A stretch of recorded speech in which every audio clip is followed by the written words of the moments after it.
Hey, episode 2. We made a podcast. Just joking. This is episode 184. 184. Terrible pronunciation there. You're fired.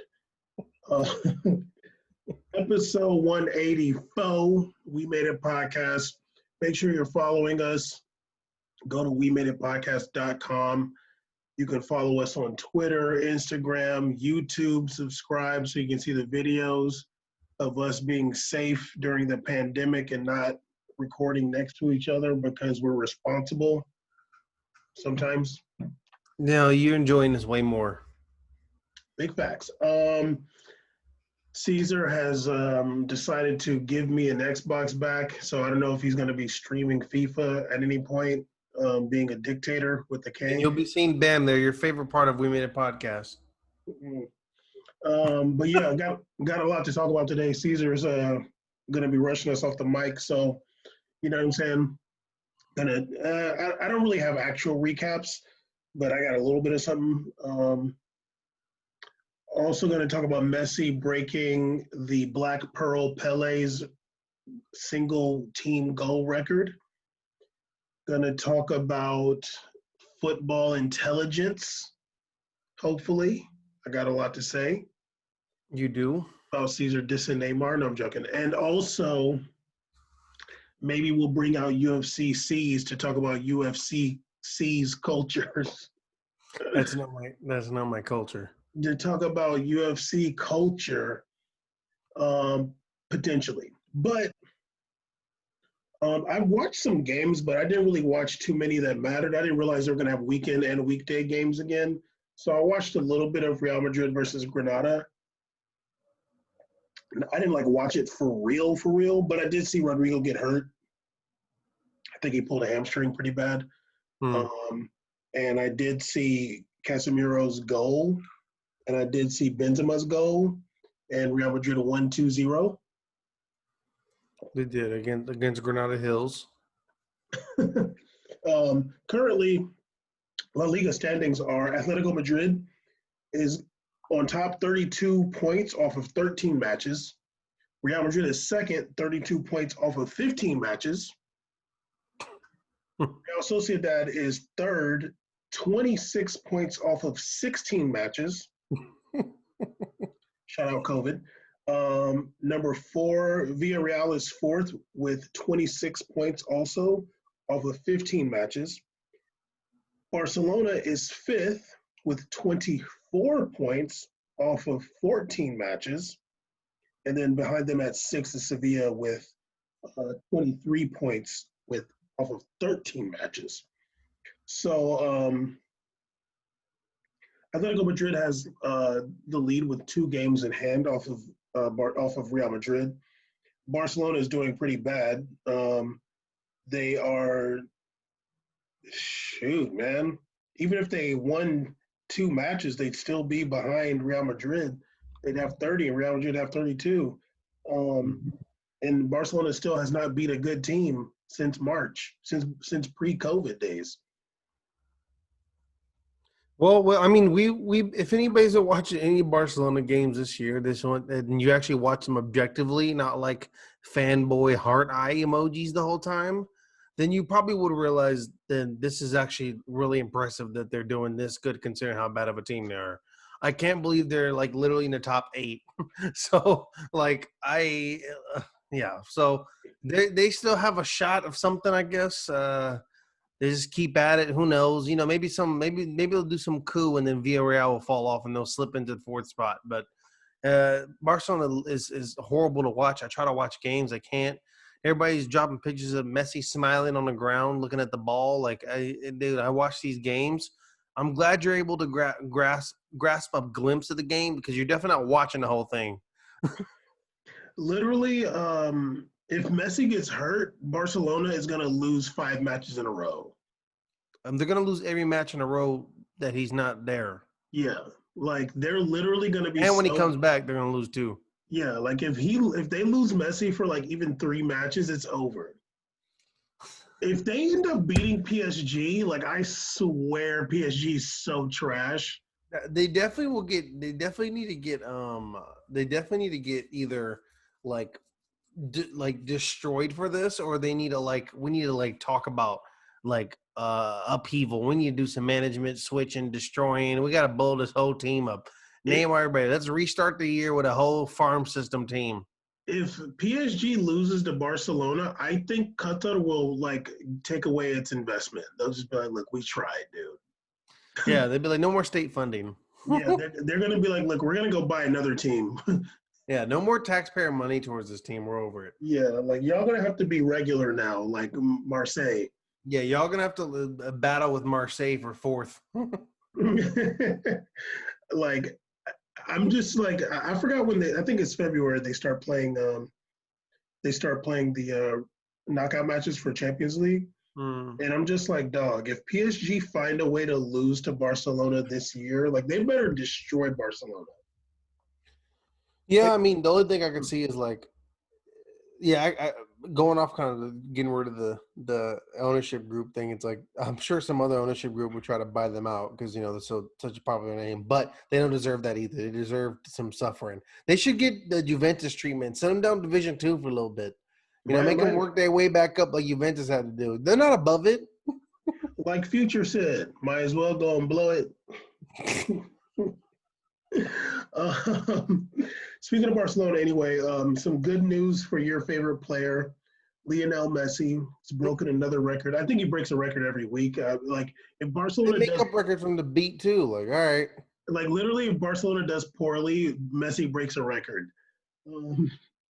But his so far this season, his 7 league goals and his 4 goals in Champions League less than made Benzema. it so he has broken the record set by Pele for the most goals scored for a single club. He has 644 now, and and he's at 33 years old. Now that's cute, but as I said on Twitter, on the We Made It podcast Twitter, which you can follow, he didn't even care about that record because he didn't know it existed. He didn't even want to be there this year. Yeah, he was trying to leave. I put on the We Made It podcast Twitter. It took for him to feel betrayed and trapped by his club for him to break this record.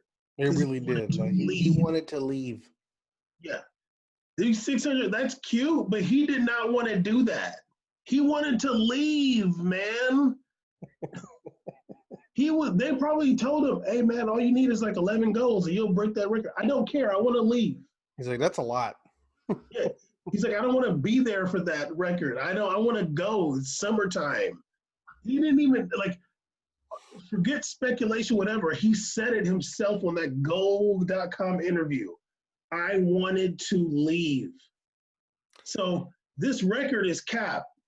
It's also more impressive to me that Pele does it because Pele's black. That's more impressive to me.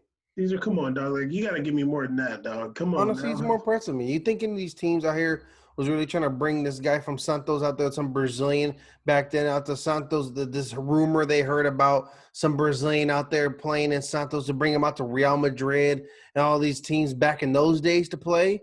No, dude. What Pele did is massively incredible, and he didn't have to fake hate his team and retire 14 times before to complete his goal. He did that joint with pride.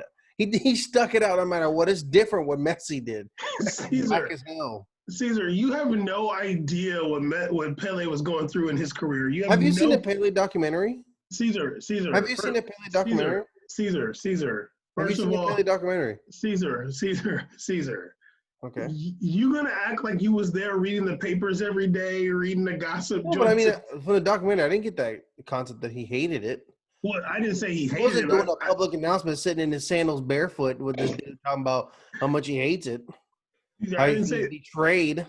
I didn't say that Pele hated it. I said you don't know. Okay, all right, sure. You win then. Is that what you wanted to hear? You win. Pele did it, and I guess he was kind of annoyed too.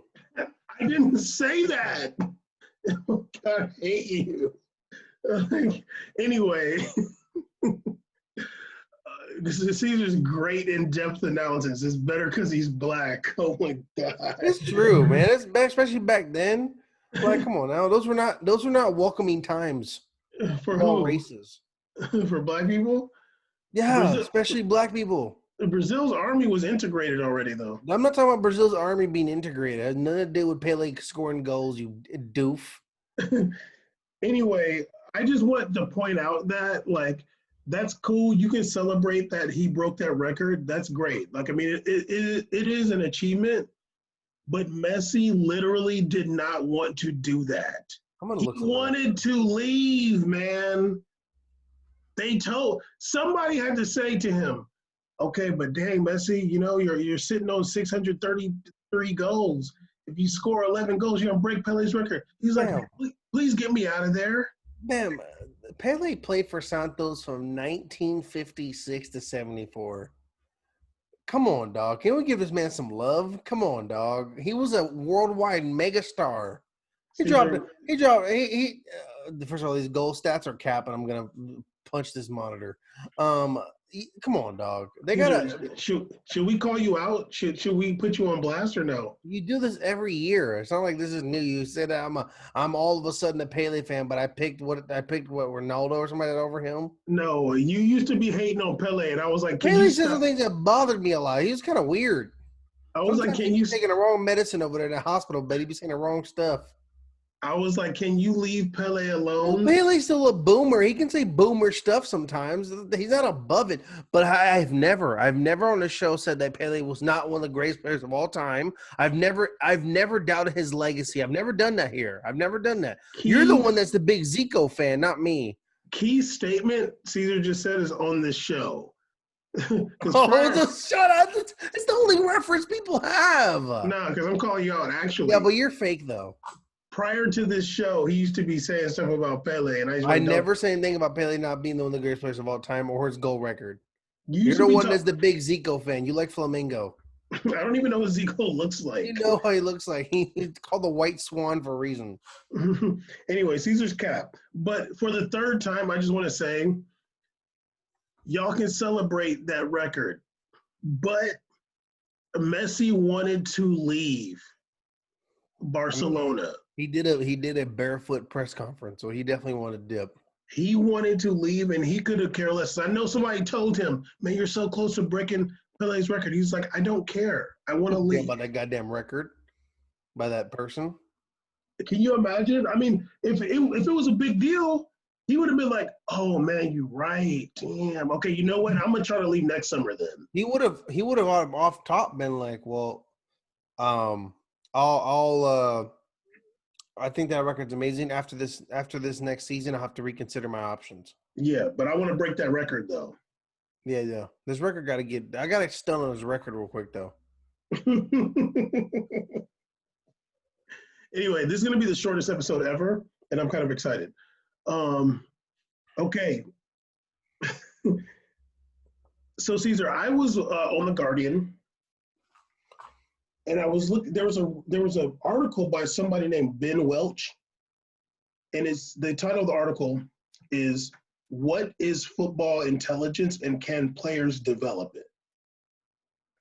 And I read the article. The article is just like all over the place, and it's kind of hard to even like know what the hell this guy's talking about. To be honest with you, I feel like sometimes the journalists write about football, and they're just like all over the place. I actually also read an article written by, damn, I forgot. I added him on Twitter, but it was written for Goal, and the dude was like talking about how bad Gareth Bale is playing, and then blamed Mourinho. I was like, Oh, I was like, oh my God, are you for real right now? The man gets all the passes in the world. I'm like, are you kidding me? He said that Mourinho doesn't coach his forwards. I was like, then why is Son doing so well then? You freaking piece of crap. But anyway, so they're talking about football intelligence, and it made me actually think about it. And I want to say what I think about football intelligence. I wrote something. It's kind of some notes. And this is what I had to, because, and the reason why it kind of stuck out to me is because we talked about Neymar's football intelligence. You said that he has low football IQ. Um, I never said that necessarily. And to be fair, Thomas Rongen said that about Messi. Um, I don't. Okay, you know what? Let me just read what I'm not gonna like read it verbatim, but like what I wrote. I put that I think football intelligence is mostly a myth.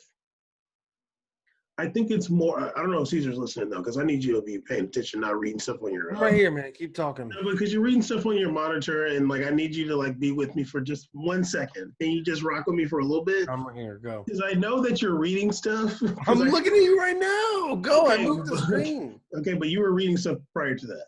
Talk. Okay, I think football intelligence is mostly a myth. I think it's more about taking risks with passes, having good controlling passes, and trusting your teammates' skill level. So the question is, can it be developed? Can football intelligence be developed? I put that Raheem Sterling didn't gain football intelligence when he went from Liverpool to Man City. He was just told to do a different thing than from Liverpool. Like, I don't think him working with Pep made him like a smarter player as much as he's like, here, this is what the system we're going to do, and you're good enough to do it. Like, if it was like Alexis Sanchez, like he can't do that, you're good enough. And then but if you look at Raheem, obviously the age might be something people say, but like if you look at Raheem Sterling from when he was at Liverpool, when he was doing a lot, he's a good player, but he's doing something totally different in this system. Although I bring up this guy a lot, it's because he's a baller, but I ain't seen him play in a while. But he did score a crazy goal for Hertha Berlin not too long ago. Guendouzi is a good example for me. Because when he was playing for Arsenal, whenever Caesar's reading something on his monitor, when he was playing for Arsenal, if he gets the ball and he's always turning his body to pass the ball forward, the teammates have to make themselves available for a pass before Guendouzi gets the ball. If you're anticipating the ball getting to him, that's when you like get in a position to receive the ball. Like I think there's like a misconstruence, I don't know if that's a word, between football intelligence and having like football instincts. And you cannot become a professional without the instincts. You'll never make it that far if you don't have the instincts and the anticipation to play the sport. And I think you can be not that smart of a person and still have like the instincts to play the sport, because that's two totally different things. You done reading finally? This is my question to you. Then what would be the consideration for football intelligence? No such thing as intelligence in football at all to you then? Well, so okay, that's a good question. I'm saying it's mostly a myth, like mostly. So, for example, like when we were talking about Neymar, I don't know if that was last week or the week before. Like Neymar is doing this thing where it's like you're putting yourself in a position to get hurt. For him, he's probably like, well, no, I'm putting myself in a position to like get a move on this guy. For me, it's not like a lack of football intelligence. What needs to happen is somebody be like, look, you can't be doing that. You know, just like in that time I made the comparison to American football.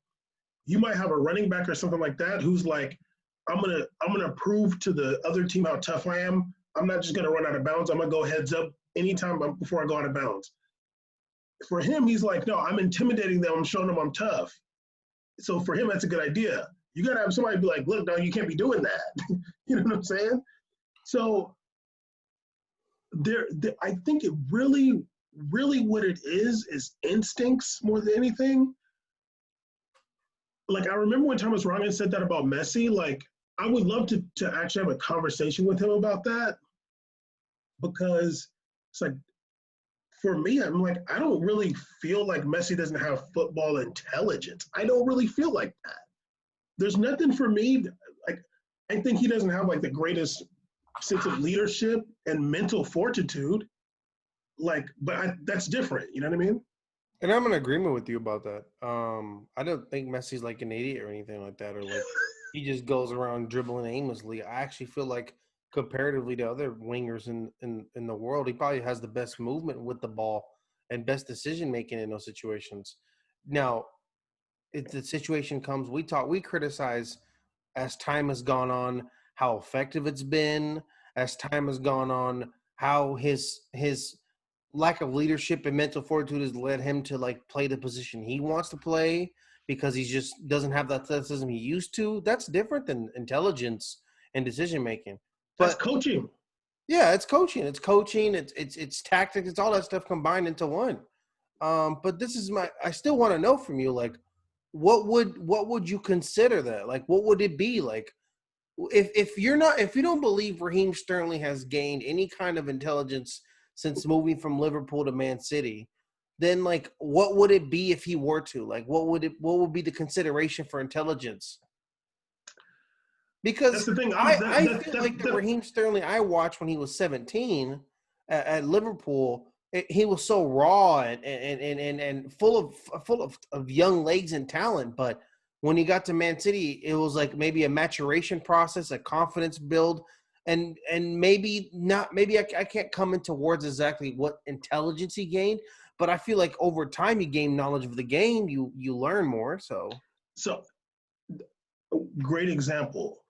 I think that Raheem Sterling was asked to do something different at Liverpool. Back then, Liverpool was pretty whack. Oh yeah. like, there wasn't any tactics or anything going on. You know, I think if you told Raheem Sterling at when he was 17, whatever, if you put him in Pep's system, I think he can do it. Oh yeah, I think it'll be But, sensational. but there's certain things that develop over time. Like I mentioned, taking risks. So like you have some midfielders, for example, let's get off of Raheem Sterling. Like some midfielders, they just never take a risk with the ball. Like never take a risk passing the ball forward. It's just like always passes right next to each other, or you're passing it back all the time. I don't know if it's intelligence that'll make somebody take a risk, but I think I feel like it probably is intelligence slash like experience, but not always because young players are like that too. Like Guendouzi, I think Guendouzi, he's like always trying to do it, and like there's like that confidence or just something that says we got to advance the ball. And I'm in Let, agreement with you. let me just mention this pass by Memphis Depay against damn, who were they playing? I forgot. Memphis Depay put a through ball. Oh, like Ren or something like that, right? It No, wasn't Ren. no. Balotelli's former team. They played Was it them. Nice? It was Nice. It was Nice. Nice. Yeah. Don't sleep. Memphis Depay put a through ball. Literally, two Nice players like slid to get it, and they both missed it. Yeah. Two, and not next to each other. One's like here, one's like 5 yards after. So good passing is an indication of intelligence for you. Not necessarily good, but like risky. Like Like threading, like being able to thread passing, you'll like take the Isco. risk. You'll take the risk. Like not like somebody who's just like when I was listening to the Le Bourgeois podcast. They're talking about variety. Oh, I almost forgot this. Literally, they're talking about variety. What we were saying like 2 years ago that he reached his cap. Dog, are you kidding me? Like Said we that, been said that. This guy, there's no up from here. It's just what you got's what you got. and what they were saying was like one of them was saying like yeah, like he's just doing these like he's not taking risks with the passes. He's just doing stuff, and they're saying he has the talent to do that, but like he's just doing these like really easy passes all the time. So I don't know what it is. I don't know if it's intelligence, and I'm saying I really don't know. Like I don't know if it's intelligence, confidence, maybe coaching. I don't know for a player to get the ball and want to take risks passing it, which is a lot different from taking risks shooting it. Um, yeah, I don't know. I think I'm on the line of wanting to agree with you. I'm like seeing your point, but it's hard for me to just automatically break apart player intelligence and make it into player intelligence and situational awareness. Well, Like who would you call I as would who? feel like those go together in a way. But who is unintelligent then? Like someone like Careful. huh? Oh, you would say Otamendi. Like I feel like there's a general lack of intelligence to Otamendi. Not, I mean, it's not like he's not physical. I mean, the guy's fast, pretty fast for a defender. He's physical, like he's there, but it's like constant bad decisions in bad situations. Like it's like, yeah, you got this foul, but also got the foul at a time your team didn't really need to afford one. Like players like that, like even sometimes I think Verratti has lapses in the game where he's not thinking intelligently. I think he loses his composure. I think when that situation happens and you foul, that it takes a level of intelligence to understand what time is critical for you to amp up and be a certain type of person, and be.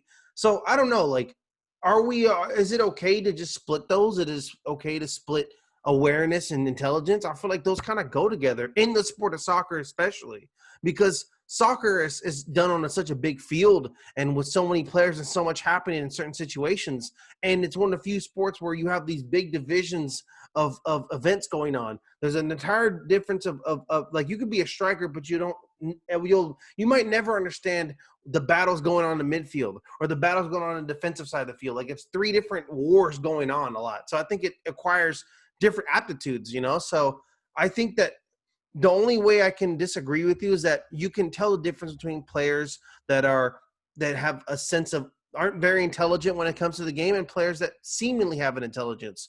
Now, whether that's confidence, experience, and talent is a different discussion, but I just think that you're able to kind of split those. Like, for example, like if I'm looking at, a Messi and I'm looking at, Ousmane Dembele, I'm looking at them how they play. I would say that Messi's the more intelligent player just based on how some of the decisions he makes with the ball and the movements he makes than Dembele does, who you call a certified ball loser. So it's being a certified ball loser, that's a little bit testing your intelligence. Because why are you making those decisions in those moments, and why are you consistently losing the ball in those moments if you should have an awareness that you're not that good? So it's a bigger discussion. That's why I'm kind of on your side, but I don't know. A lot of it, I have some pushback internally. And I also have some pushback too because I'm saying it's mostly a myth, not Okay, like it's fair. entirely a myth. Most is fair. Yeah, because like someone like that, I just feel like okay, if I'm the coach, okay, let's talk about Messi. Yeah. The way Messi plays, which our brilliant eyes have noticed that it is a detriment to Barcelona's style that he's playing like that. I'm not blaming him and a lack of football intelligence. I'm just saying, like, look, for whatever reason, like the coach is not telling him something. I don't know what's going on behind closed doors. Or like with Zlatan. When Zlatan was at PSG specifically, like generally the way he was playing, like, yeah, you got all the athletes and the better players, you're going to destroy Liga. But when it comes to like teams that can push back against you, like that way of playing is just not smart. But I'm not saying that it's him. Somebody's got to say, hey, you can't do that. We're not going to win if you play like that. I mean, and if the person can't stop, I would imagine the coach would bench them. No, absolutely. And it's the and same thing. Dembele is a certified ball loser, but I think, and although I'm not calling this player that, someone could probably call Vinicius Jr. a ball loser, not a certified, at least this season. But I don't really look at it. I don't really look at it as a lack of intelligence, as much as it's like I'm trying to do something. I'm trying to do it, and maybe the coach is saying like, look, just go out there and like try to make something happen. Especially with Dembele at Barcelona, there's nobody else. So it's like, dude, just keep trying, dude. Like if you lose the ball, whatever, just keep trying. Yeah, and I think that, how we see Messi, if we're talking about him, I think this is Messi's assessment. I'm going to do what's best for me, but also what I feel is most optimal to the team. Yeah. Now, the problem with that is that you can't really coach that. That's not coached.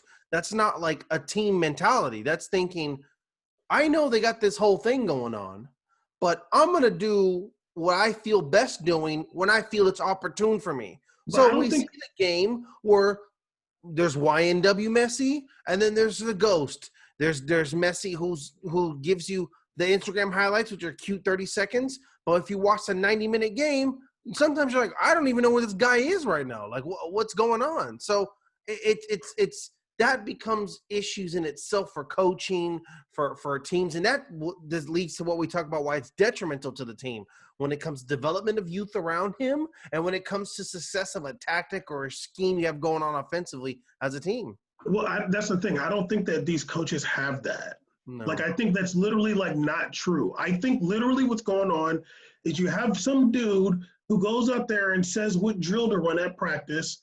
He picks the lineups, and then he just sends everybody out. And they're going to do what they do. I mean, literally.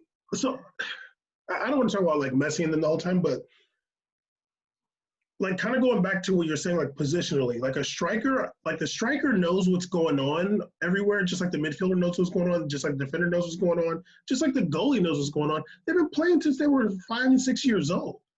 You develop the instincts for the game. Like you know, like, okay, like if you know how good this midfielder is, you're gonna know when he gets the ball, he's turning and looking. So I got to get prepared. I got to get on sides. I got to get prepared for before he gets the ball, because it's going to be, because I'm going to know that he's already ready for me to be anticipating him making this pass. That comes with, like, obviously that comes with practice too, and like training together.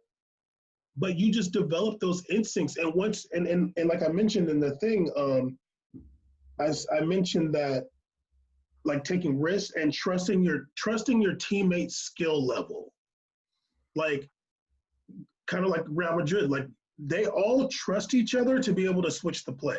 They all trust each other to switch the play and control the ball when it gets to them. They all trust each other for that. So it might look like, oh my God, this amazing tactic, but it's like, no, like we've developed this, like maybe in training, I don't know, like I would love for Zidane to have been like, yeah, like we practice that all the time. If they, mess up the control on the long ball, they got to do like 8 laps. Is that something? That's something I would do. But Probably hill, do that little hill they have there where they run those hills. yeah, but like when you trust your teammates' skill level, that's going to raise everything. And for me, like that's not necessarily intelligence. That's just something that develops with like the instinct and like knowing your players. But I'm sure there is some level of football intelligence, because I'm sure there are people, like players in the academy, that just like can't figure it out, and then they don't make it to professional level. Yeah. Like I don't think the players that we're seeing like playing in Champions League and stuff on a regular basis are like players that lack football intelligence. Otamendi might be like, he probably doesn't have like the best body control and stuff like that. Okay, okay, but this is okay, but I think the scale is different at professional level. I think you can have good intelligence comparatively to others, but then when you come along the elite, such as these top level players, that's when I think the guys who have a little bit less intelligence, it shows, like people Otamendi.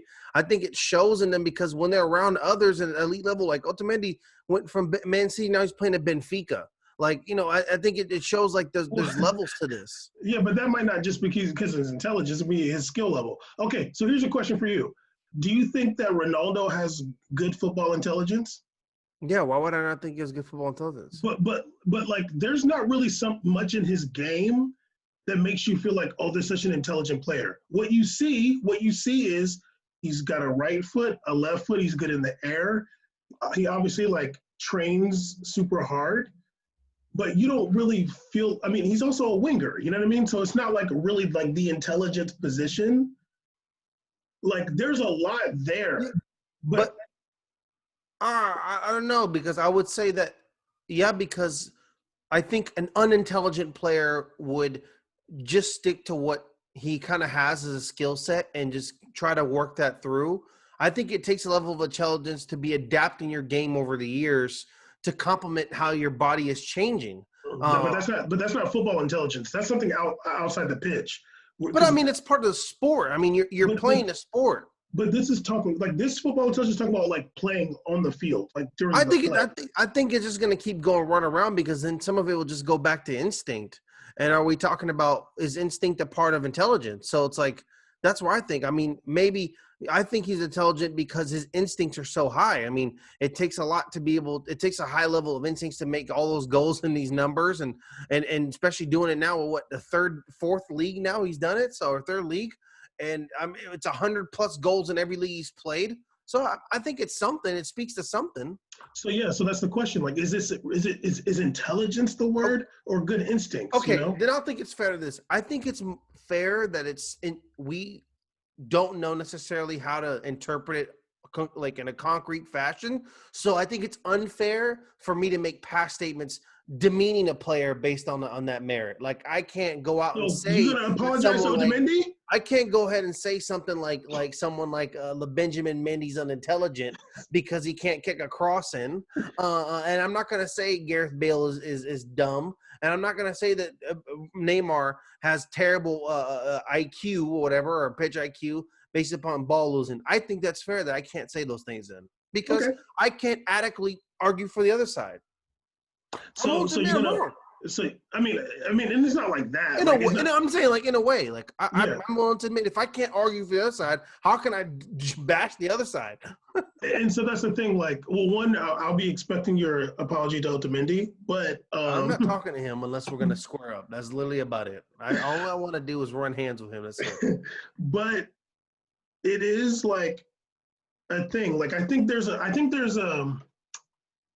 probably an elitism in the football media and stuff that wants to talk about football intelligence because when you're not on the pitch, like it makes you feel like, oh, I'm really like separating myself from these players kind of thing. Like if I get to say that they don't have good football intelligence, like that puts me above them in a way that's like a media person's ego. And it's also kind of corny for a media member to be like, oh, this guy is like not an intelligent player. It's like, I don't know. It's kind of hard to do that. You gonna apologize to Neymar or what's the deal? I mean, we could talk. I mean, he's kind of balling out on Counter-Strike. I might have to wash my mouth now. Okay, but he still voted for Bolsonaro though. Hard body.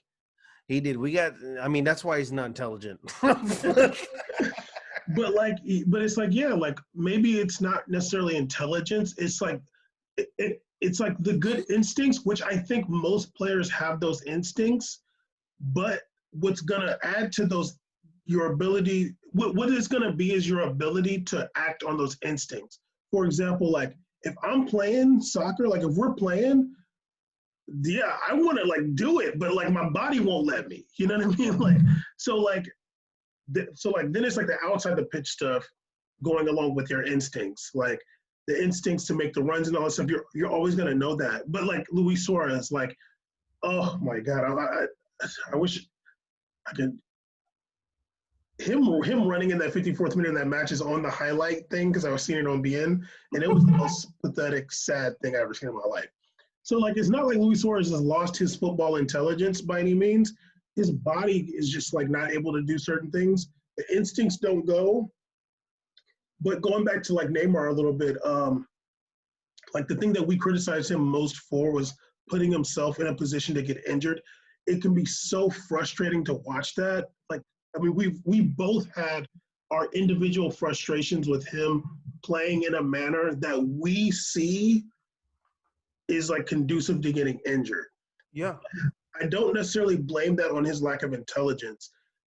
He thinks he's doing something, but the coach is supposed to say, hey, that's not the way to do it. Like if you feel somebody on you, you feel like you need to drift back, pass the ball, because we cannot afford some random right back just stepping on the back of your heel. It ain't nothing for them to do that. Yeah. But for you, like, you're important. Lodi from Atletico Madrid don't matter, man. But why you pick Lodi of all people? I'm trying to think of somebody. He's a left back. But yeah, I think it's one of those things where it's like sometimes what seems to be a lack of football intelligence from a player like based on the way they're playing, you got to also look at the coach's quote unquote tactics. Because don't let me be Neymar's coach. I'm gonna be like, Neymar, if you touch that ball 2 times going backwards, we're gonna run the hands. You get 2 minutes per 2 touches. So we Just run make in them hands. field suicides. Ooh, those suck so much. Oh my god. Yeah. But like, I'm not really blaming him. So for me, the end of it is basically it's really mostly a myth, probably some kind of sinister media creation. And really what we're talking about is instincts and then coupled with someone's preparation, Yeah. so, which would give Ronaldo like peak football intelligence. Yeah, absolutely. But like on the pitch, because they were mentioning like Xavi and some other guys, I'm like, Well, they're just mentioning midfielders because midfielders are just like the core of passing and defending. I mean, that's an easy out, but I think it's like you're also kind of being disrespectful to players and what they have to do in their positions. Like, yes, I agree. Like I've always said it here, the hardest position to play hands down is midfield. There's the hardest position in the field. It's two-way street. It's not easy, and it's grueling, and it requires you to have either exceptional one side and balance other, or just a strong balance on both. So that's true, but I don't think it's incumbent to like, oh well, then the defenders and attackers just like dumb compared to them. That's like that's reaching a lot because those midfielders, it would take them a long time, if not they couldn't do it obviously their entire lives to be able to do the things that those guys in those positions can do. Like it's vice versa. Like yeah, it'd be a good, ask Modric and all his skill set to try to do things Neymar does. It's ridiculous. You can't. So it's just levels to it.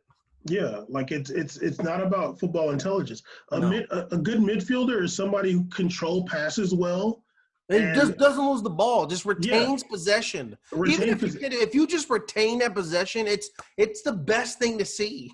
You can be Rabiot and you can get on a good team. He can't do anything. He never tries to pass the ball forward or anything. Rabiot's the fortune of being on 2 good teams Mm-hmm. with a limited skill set compared to other guys like Guendouzi and those guys. You switch those teams, Guendouzi would be getting a max $150 million contract right now if he was playing PG. They'd be like, this is all these dumb CDMs we've got all these years. This is all we've been waiting for. It's just a Guendouzi. Yeah, so yeah, like they're talking about Xavi, they're talking about whoever. Like it's not necessarily like some he's so intelligent. He controls the ball when it gets to his feet. He can turn around and he takes risks with the passes. That's it. There's 3 things that damn that intelligent. I don't know. Anyway, um, Caesar, otherwise known as UFCCs, would like to say UFCs, but like it's like too much. It's great though. It was great for a show title. Yeah. Ultimate Fighting Seas. Fighting me. So there was a article in the Guardian I read by somebody named Kareem Zidane. Oh, this guy. Yeah. You know him? Yeah. Oh, okay. He So wrote about the articles about Chechnya and stuff like that too, and their fighting stuff. Okay. These are all over that UFC content. Jeez. I like Kareem's articles. The title of the article is 10 Foils. Why has MMA become a breeding ground for QAnon? What a great title. He talked about the November 30th curfew defiance protest that happened in Huntington Beach, down the street from where you are. Yeah. Typically down the street from me too. It's just one street to get to Huntington. I mean, Beach. it's a street though. it's a long street, but it's one street. It's longer than some freeways, but it's a street. It's longer than the 710, but it is a But street. it is funny. We're both a street down from it. Like it's a street, all right. It is a street though. Street. Your boy Tito Ortiz was out there. It's Tito, right?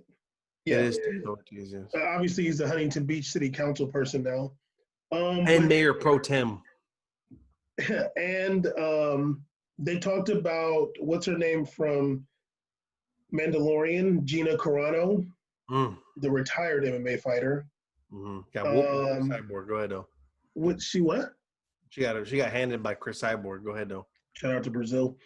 Um, so the article's talking about like how the MMA culture has like it's become a breeding ground for QAnon followers and the QAnon conspiracy theory, which is hella dumb. And really is for me, it's just all racism undertones, just with like some pretty sprinkles on to make it not seem like that. But like you people will never fool me.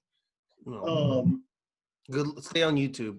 here's my question for you: what can be done to what's it gonna take to get this toxicity out of UFC culture? Or is this what makes UFC and MMA stuff what it is? Is this the thing? This actually reminds me of another article Kareem wrote in July about MMA QAnon. There was a UFC fight where one of the cornermen had the what's their little signal WG some of that whatever. Where He we had go it on one, his we go arm. all. And I was like, is this really on ESPN right now? Like, what the hell? And he got in trouble for that. But anyways, I'm gonna be real with you. In my time watching MMA, it's been a lot of ups and downs. I think this is my most down time ever. I have never despised my own self for enjoying the sport than right now. Since March, I've hated everything. I had a list of fighters. If you asked me last year what I liked, I've gotten rid of 95% of them. I can't even get to. It's come to the point where now you're just so relieved to find out there's a decent one. You're like, oh wow, like he's a cool. Oh my god, he's normal. Like, of course, it's the one from Hawaii. He's out there just living a regular life. I like Max Holloway. He's chill. Every single Brazilian on there is the worst person ever, except for one. He's the old man who I actually used to cheer against. Now I'm a big fan because he actually hates Bolsonaro. So this is my thing. Let's keep it all the way real. And this is someone who enjoys. I enjoy combat sports. I'm going to boxing today. I enjoy MMA. This stuff I enjoy.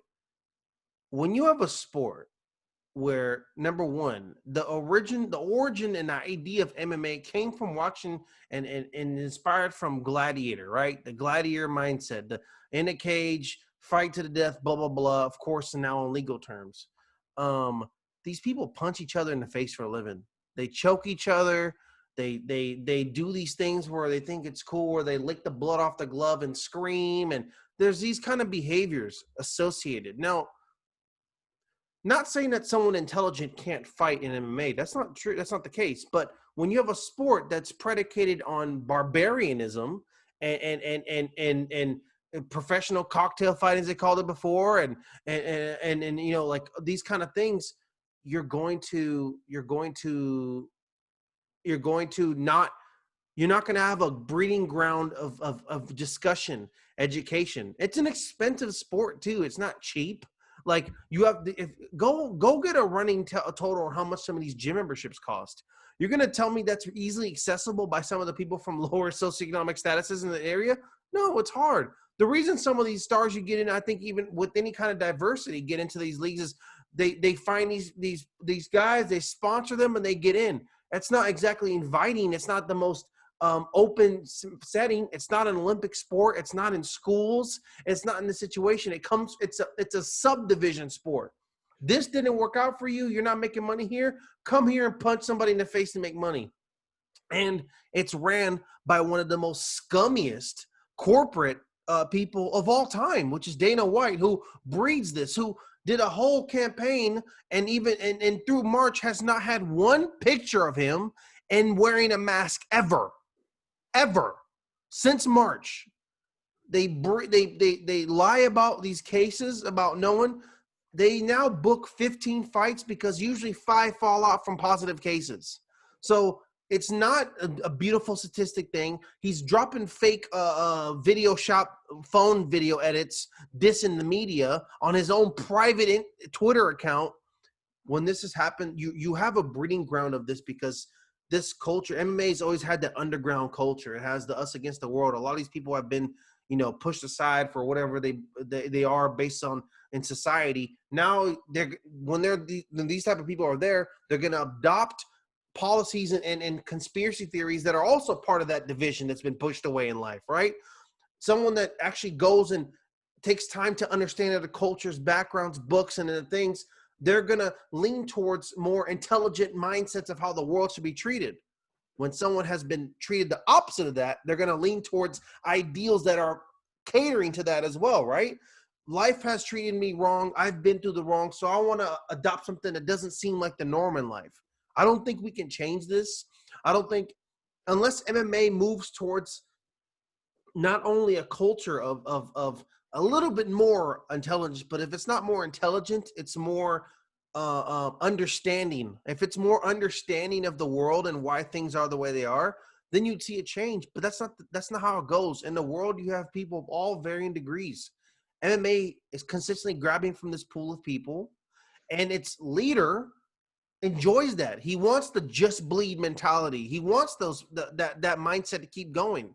So I hope that it doesn't keep going, but like, man, I'll be real with you. Like in life, even you, it's not like you're gonna have a world full of perfect people. There's gonna be people who have their own mindsets. I don't think it's really a big deal. This stuff isn't a big deal to me, to be honest. Like, it's not a big deal to me that this is going on. I think that it's a big deal in terms of it shouldn't be allowed on the show. It shouldn't be allowed to be permeated, but you're not going to be able to stop it. It's like saying like, oh, like I have wishful thinking that all crime would stop too.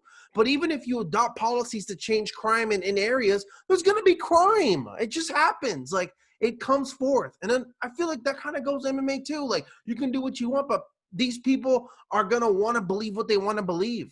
Now, it's Huntington Beach's fault for voting these people for being elected officials. That's a different discussion. Yeah, okay, yeah, you talk about crime because you be committing crimes on me all the time. So, You big snitching on the air, but go ahead, though. Hope you're proud of yourself. oh yeah, absolutely. I mean, look, you know about it more than I do. I know what's going on in there, but I guess the only good thing about UFC culture being what it is that UFC isn't like super popular.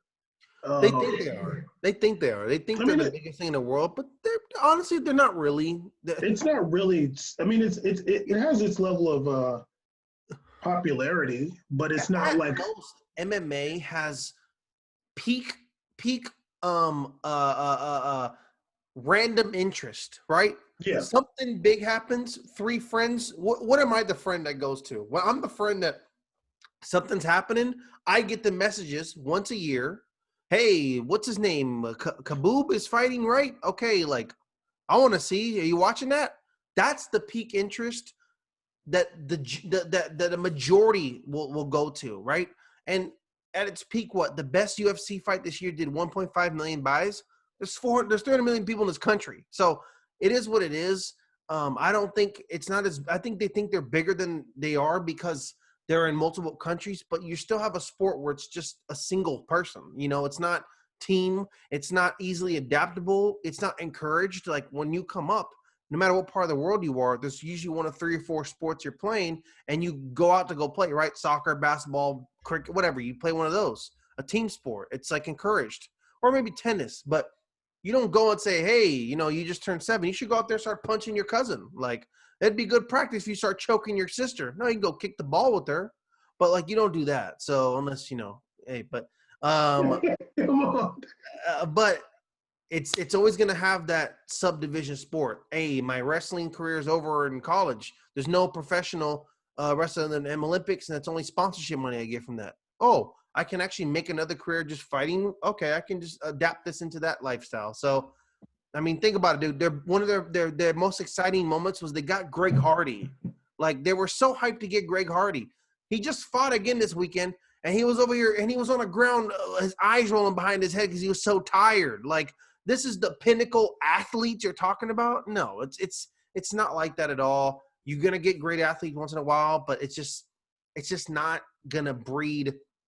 I don't think it breeds the best culture based upon. You remember how the NFL had that like really kind of old mentality of locker room culture for a while when we had the Michael Sam situation, right? A lot of these guys are coming out and saying kind of wild things about the NFL locker room culture and what it's like. Oh, if a gay guy comes and plays and stuff like that, right? That's That was the NFL was going on. It was weird. Some people like Antonio Pierce were saying things I thought that were really stupid and ignorant, but it is what it is. Like, it is what it is. That they move on past that. Now, do we know if we've moved on culturally? I don't know, but at least it's not discussed openly in that kind of negative fashion anymore, right?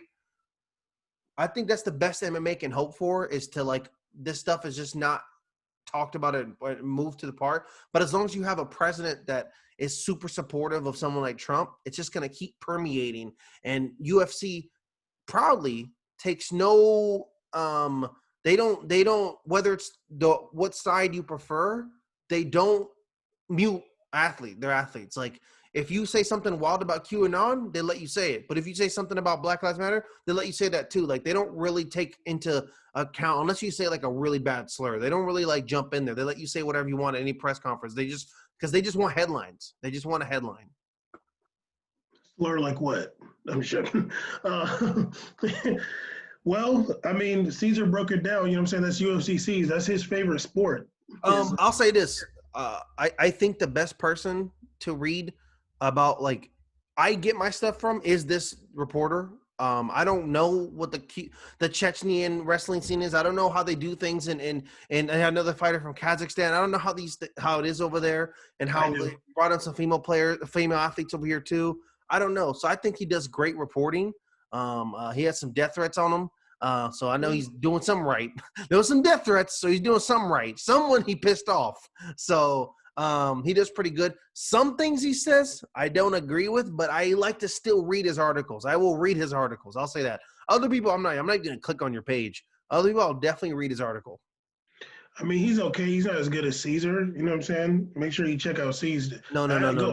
Don't check me out. Please check out Bam on our Medium page. We made a podcast as a Medium. He drops fantastic articles on breaking down how dumb Bale is. So please read it. Never called him dumb. I'm a Welsh freedom fighter. Anyway, the name of this episode is going to be Football Intelligence Myth. Okay. I'm going to put a picture of Bale and a bunch of question marks around his head. Caesar, look, let me keep it real. You be taking too long on the pictures. I'm going to just go ahead and rock. No, I enjoy doing it. No, I enjoy doing it. Caesar, why does it have to be instant for you? Caesar, if you're gonna do the picture, it has to be rapid fire. You're a damn dictator. It's hard making that stuff. It's fun though. Okay, can you do it within like 45 minutes? Okay, how about this? You post whatever you want for the album artwork, but then I want to make an Instagram post though. Okay, that's fine. That's what I'm making. I'll make an Instagram post because nobody's really looking at a picture on Spotify. Let's do. I'll just do it differently for the Instagram post. Okay, that's fine. If you're gonna do it, snap. I want it quickly within 20 minutes. This fool texts me at 1:30 in the morning talking about you already put the picture. Like, yeah, damn. Well, it's because I get the notification at 1:15 saying episode up. I'm like, come on, dog. I was playing Apex. Anyway, episode 184. Make sure you subscribe to everything and holler. Yes. Your boy, We Made It sees on Twitch again because YouTube gave me some wild messages. I don't even want to talk about them on air. So I'm up to dial it back. I have to go back on Twitch where I'm loved again. And they won't restrict me to 720p. That's racist. They restricted my bandwidth, but I'm not done talking about it, so we get in trouble. Were you messing with the community guidelines? I got in trouble with community guidelines, so they restricted my bandwidth to 720 people. On Twitch, I'm able to go to 1080. So Twitch. I mean, my phone got 2500. Your phone still has issues when you call. You sound like you're talking through like a windpipe. This dude is cracked out. Anyway, all right, episode 184. Holler.